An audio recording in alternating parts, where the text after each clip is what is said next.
Okay, once again out of the shower with wet hair.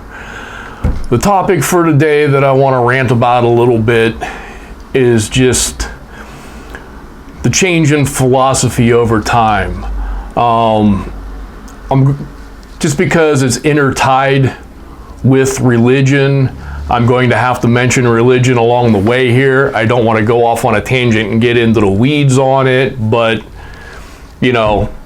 not trying to assault anybody's religious beliefs as long as you can accept, modern science. I don't care who, what, how you believe in. I don't care if you're a Christian, Muslim, Buddhist, whatever. I'm a little bit different myself, but, just moving on. At any rate, going all the way back to the beginning, and who knows how far back this goes, but at least in my mind, science, agriculture, and religion all started from the same simple concept. Somewhere along the way, people kind of learned if they gave something back, they got something in return. And by this, I mean, everybody believes, to some extent at least, that a collection of things has an essence to it above and beyond its individual parts. And for the purpose of this conversation, we're just going to say that's basically the beginning of a soul or a spirit. It's like the concept of a crowd having a psychology that is separate from the individuals within the crowd, or a forest being different than the collection of the individual trees. It's something more. That's something more. There's a certain essence. So you've got a particular place where you go to pick, let's say, blueberries. And maybe you pick more than you need. You learn that, if you leave some, you'll have berries there next year. And then maybe a little bit farther down the line, you learn that, well, if I leave bigger and better berries as an offering to this patch of blueberries, then the ones that I get next year, in general, the crop is better. It tends to reflect what I left behind, the bigger and better berries.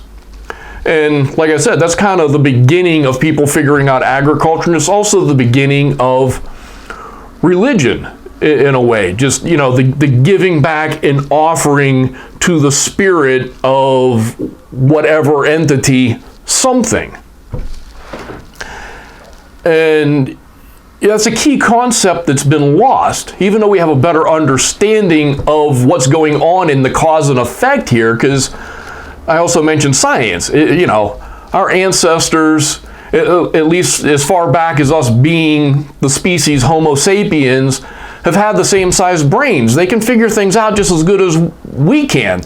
They just had a very different starting point to figure things out. We're standing on the shoulders of many, many years of people figuring out individual things, and built on top of that. But moving on, I think the first big change in philosophy, and actually most of the bad things you can say about Christianity in general, come from Rome. The Roman Empire was the first entity that had more of an antagonistic relationship with nature. They're the only civilization I know of that would go out of their way to, import animals from faraway places just to kill them in an arena and watch them die. They had this whole thing with their engineering, and they're building walls and dams and whatever, this whole conquering nature attitude, which is different than most other peoples across the world, regardless of whether you think of them as being a Stone Age tribe or being a full-fledged civilization, this antagonistic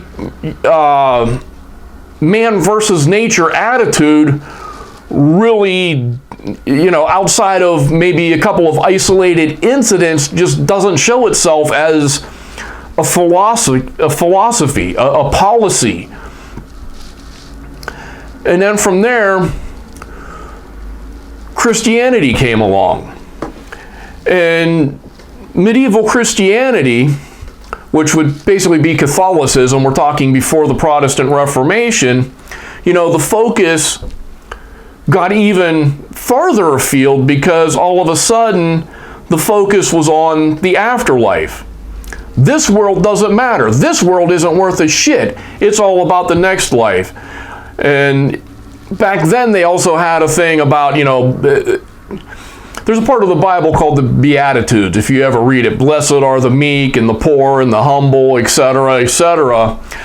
And, it's part of why Marx and other people thought it was kind of a way of keeping the masses pacified. The powerful can get away with whatever they want because all the general population is brainwashed that, whatever happens to them in this world doesn't matter. Their reward's waiting for them in heaven. That guy who raped my wife and burned down my house, he's going to hell, but I'm going to heaven because I endured all this shit. Another tangent, don't want to keep on going down there, but that was something that was brought up. So, like I said, that's also getting us more detached from the material world, and not just materialism as far as material things within our civilized society, but it's also, once again, removing us farther from nature. It doesn't matter if the trees burn, the fields go away, the crops fail, whatever. It doesn't matter if you're suffering here. Your reward is in heaven. And I'm not saying everybody universally bought into that, but it was a shift in Western society. And, I'm focused on Western society here because that's what dominates the world now. And even farther along, come to the 1800s, you start getting this so-called prosperity gospel in the Protestant sect, which added another layer on that. Because now there's a changing philosophy that you are entitled to what you can achieve in this life, which is, a complete 180 from this older medieval thought. And, I don't have time to go off on every tangent in between. So, generalizations are true as generalizations, and I try to give you true generalizations, but they are only true as generalizations. So, there's a lot of specific details I'm leaving out. I admit that. But the prosperity gospel got into this entitlement, and that's one of the things that frustrates me now dealing with a lot of conservative people as far as environmental destruction or species going extinct, because they've got this attitude coming off of this where God gave us dominion over nature and it's ours to do with as we want. And it just shows how far we've come down the line, because whether you're religious or not, there's that sense of entitlement that a broad swath of the Western world seems to have. And, it's just ingrained in society, whether you're religious or not. Like I said, I'm not trying to pick on the religion, but the religion had an influence on the philosophy of society in general. But going back to the religious people who have that attitude, it's like, well, you call God your father. If a kid keeps on breaking his toys expecting his father to give him an endless supply of new ones, you call that kid a spoiled brat. You don't call him a good child. So I really don't even get that point in that context. It's like, well, wonder what your dad thinks of you. But at any rate, to a certain extent, we've got to go back to the beginning, because we've lost that connection with nature. We feel Western society, especially with all our modern technology, we're becoming more and more removed from nature. We're not understanding that we are part of nature. We are connected to it. We need water to drink. We need food to eat. We need air to breathe. If we keep on screwing these things up, it affects us. It affects our health, our well-being, everything about us. The better we treat nature, the better nature is going to treat us. And when we lose that, there's going to be hell to pay. Already, we've gotten to the point where we're curing all these diseases, and then, we're having all these increased rates of illnesses from environmental factors because of, things we're putting into the air, things we're putting into our food. Some things voluntarily, and some things just, we don't have a control on it. Society in general's putting these things out into the environment, and it's affecting society as a whole. It's affecting the rates of cancer and other diseases. So, like I said, we've got to go back to that initial concept of, nature treats us as good as we treat nature, and we are not separate from nature. You can claim we are if you want, but see how long you can go without air or water. And that's it for this rant.